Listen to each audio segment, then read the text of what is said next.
Hey, welcome back to another video. Today we'll be covering r/MalciousCompliance. So, let's get into it. A few years back, I worked as a junior analyst at a mid-sized consulting firm. Our team was known for delivering quality work, often going above and beyond to meet tight deadlines. We had a flexible work culture, and as long as the work got done, no one micromanaged our hours. Enter our new manager, Karen. Not a real name, but fitting. Karen came from a corporate background and was obsessed with metrics and control. She introduced a new policy. Every team member had to log their work in 15-minute increments using a new time-tracking software. She claimed it was to optimize productivity, but it felt more like surveillance. We tried to express our concerns, highlighting that the nature of our work didn't always fit neatly into 15-minute blocks. Sometimes we had brainstorming sessions, quick client calls, or impromptu team huddles. But Karen was adamant. If it's not logged, it didn't happen. Fine. I decided to comply, maliciously. I began logging every single activity. 9 a.m. to 9:15 a.m., booting up computer and reviewing emails. 9:15 to 9:30 a.m., responding to emails. 9:30 to 9:45 a.m., coffee break. 9:45 to 10 a.m., team stand-up meeting. 10 to 10:15 a.m., bathroom break. 10:15 to 10:30 a.m., reading industry articles for professional development, and so on. I included everything, waiting for files to download, software updates, even the time spent logging time. I wasn't the only one. The entire team followed suit.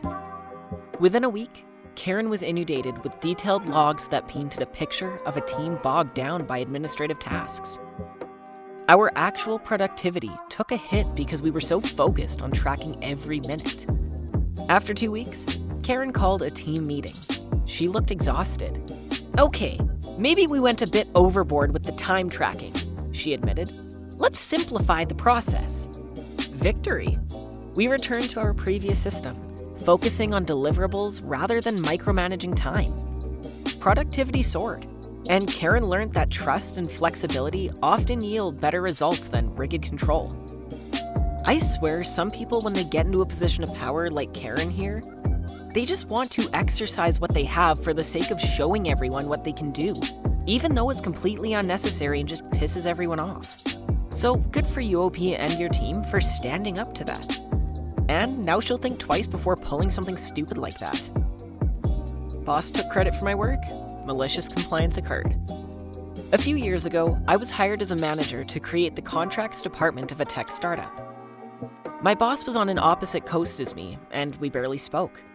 About a year in, the company hired consultants to overhaul depths except for contracts because it was running so smoothly. I was truly proud of this. The company sent me on a paid trip to the Bahamas as a thank you. After I got back from vacation, I asked for a raise to director level. My boss said I just wasn't there. I asked for a list of what I would need to do to be a director. He sent me a list which was everything I was already doing, and basically admitted that if I was director, he would no longer be able to take credit for my work. Friends told me I either need to leave or put up and shut up. Instead, I chose to kill him with kindness. I wholeheartedly apologized to my manager for overstepping, and said that I am going to step back into the manager role. I printed out the manager responsibilities and posted them to my desk. Things went south quicker than I could have imagined. We started missing sales targets. Product said my boss agreed to a term in an agreement that we would completely destroy their budget and product roll out. My boss didn't know commission agreements and let sales manipulate contracts, so we were paying commission on contracts with termination clauses. I only interjected once to stop a contract amendment from being approved, because my boss was unknowingly letting a VP artificially inflate sales numbers. The controller and CFO had to get involved. Eventually, the CEO was called in. Stories started circulating about my boss holding stress balls and cursing in meetings. I was more relaxed than ever, and during my newfound free time at work, I studied for and obtained professional certificates. I would also leave work early to get to the gym before it got busy. About a month later, after I unloaded my added responsibilities, my boss gave me a 7% bonus. It was unspoken, but I could tell he wanted me to take back on the director responsibilities without the title. But I continued to follow the manager's description to a T. 6 months later, after taking 10 days off of my unlimited PTO, I was included in layoffs. Took 3 months off and then got another job at a 35% salary increase. While I am happy to be making more money, I truly loved the company and the people I worked with. And it's defeating to watch someone continually take credit for your work. At the end of the day, good for OP for being able to find a position that does pay more. But if you did truly like the people you worked with, it does suck switching. Yes, 35% is great, but you can't easily replace the people you worked with that made it tolerable. And I'm not saying OP dislikes the people they work with now, because I don't know that. But from first-hand experience, I get it. It's hard to replace great coworkers. But you can never be more thankful to lose a crappy manager, especially too when they undercut you the whole time you're working there.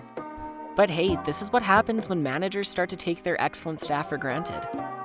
And before we get to the last story, if you could please leave a like and subscribe, I would appreciate it a lot as I'm a newer channel. Thanks.